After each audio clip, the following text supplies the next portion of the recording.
Rajiv Gurgan ji, Sanjay ji, Shekhar ji, Neerja ji, Pruthul ji, Indra ji. We have worked together on this journey, and right from when I got involved, I think one thing which I've been very passionate about, and where I think I feel it can be launched, can be done here. ये film festival तो बहुत सारे होते हैं हमारे देश में भी होते हैं, विदेशों में भी होते हैं। और शुरू से जो आपको याद होगा कि सालों पहले उस वक्त भी मैं उसका हिस्सा था, और I was engage Sanjay ji very closely at that time when we launched the Creative Minds, Young Creative Minds, 75 Creative Minds of Tomorrow. इसकी जब कल्पना कर रहे थे, इसकी जब सोच कर रहे थे, उस वक्त भी मैंने ये कहा था, जो लोग उस वक्त उनको याद होगा, कि बहुत से हमारे देश के स्टोरी टेलर्स हैं जिन्हें मंच नहीं मिल पाता। This is the country of restless dreams. ये रेस्टलेस ड्रीम्स का देश है और स्टोरी टेलर्स का देश है।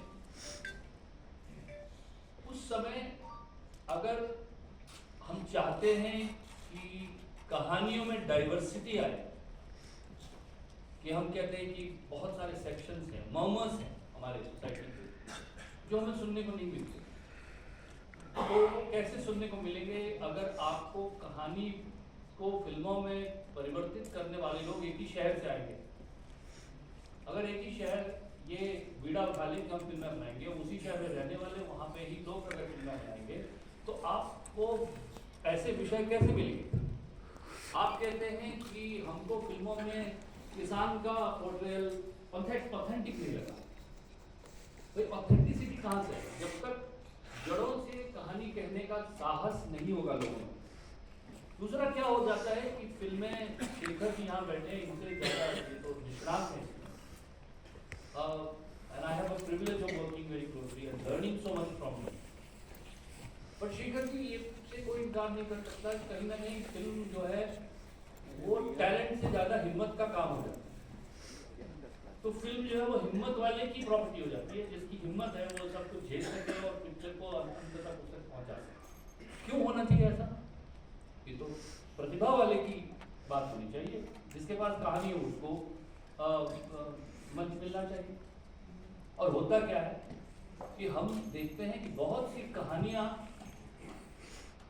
स्टोरी इन्फेंटिसाइड होता है, वो कहानियों की भ्रूण हत्या, क्योंकि उसके पास रिसोर्सेज नहीं है, क्योंकि वो पहुंचा ही नहीं सकता अपनी बात।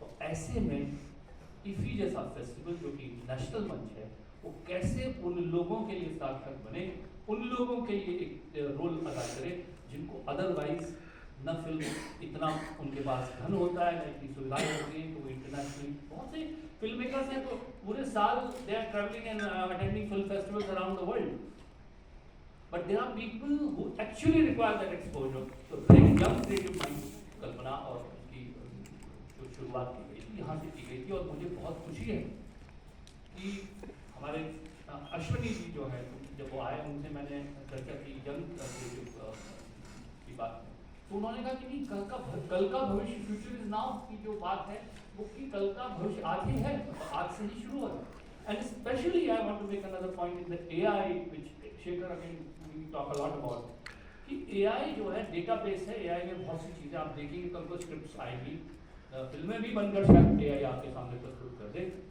And you will see AI created work, but AI relies on data, जो हो चुका है उससे प्रेरणा लेता है। और ये भारत है जो होना बाकी है।